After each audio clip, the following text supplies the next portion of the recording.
সেলিম সাহেব এটা প্রেসিডেন্ট ছিলেন, ওনার একটু খুজলি বেশি। সেনাবাহিনীর কাছে নালিশ দিলাম, ফের চলতেছে। আরাফাত নামেও কল আসছে, এগুলি কারা করছে আমি জানি, আমাকে ভয় দেখাচ্ছে। আজকে পরে বোধহয় আরো ভয় পাবো। সেলিম সাহেব এটা প্রেসিডেন্ট ছিলেন, ওনার একটু খুজলি বেশি, খুজলি একটু বেশি। তো আপনারা দেখেন না, সব জায়গায় ছবি করে, অভিনয় করে। আমি একটুখানি লাইভ করছিলাম, খুব সুন্দর কথা বলছে, অর্থাৎ শ্যামল এটা লাইভ করো না, এটা ব্যক্তিগত কথা। কেন ব্যক্তিগত কথা হবে? এখানে তো সব শিল্পীরা আসছে, সবার কথা বলার অধিকার থাকবে। আমরা অধিকারহীন হব না। আমি আবার বলছি, আমি সেনাবাহিনীর কাছে নালিশ দিলাম, এই এক সপ্তাহ পথ আমরা দিতে পারবো না। শিল্পীদের সব জায়গায় কাজ করতে দিতে হবে। আমার যদি এই যে 14টা বছর চলে যায়, তাহলে আমি এখন কোন স্ক্রিপ্টে কাজ করবো?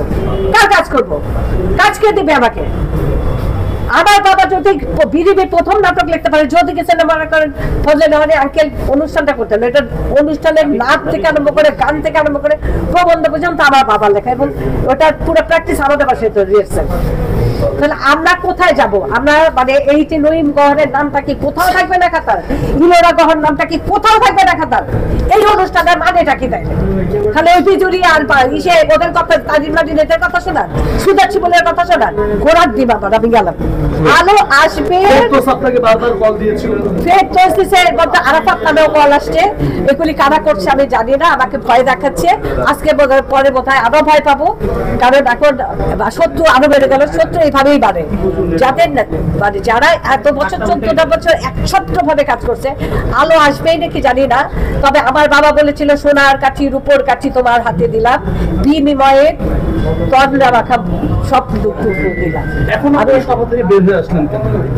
ওখানে একছত্র ভাবে যাদের নাম আমরা এখানে আসবে, আলো রাখি জানি, বঙ্গ পিটিভি ভাঙাতে পৃথিবীর প্রথম কাজ করছে আমরা, আমাদের মোস্তফা মনোয়ারের হ্যাভিলনের বংশীবাদক। হ্যাঁ, আমাদের টাকা আমাদের তো পৃথিবীর জন্য কান্না লাগে না, আমাদের ছাত্রদের জন্য কান্না লাগছে, আমার দেশের জন্য কান্না লাগছে। আমি তো ক্যান্সার, আমার লিভারে ক্যান্সার ধরা পড়ছিল, আমি গেছিলাম ব্যাংককে।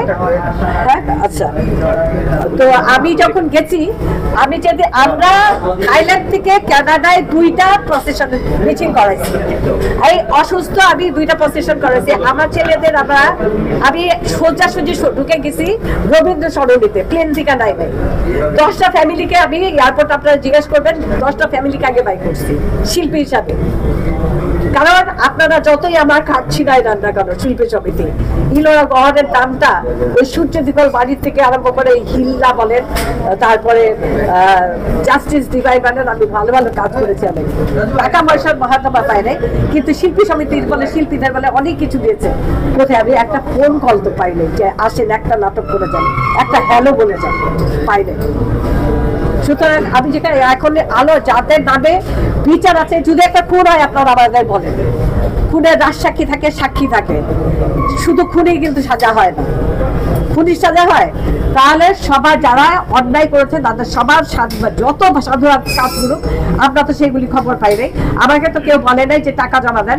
ভোট হয়ে যাওয়ার পরে আমাকে শোনানো হচ্ছে আপনার কাছে 4000 টাকা পাওয়া যায়।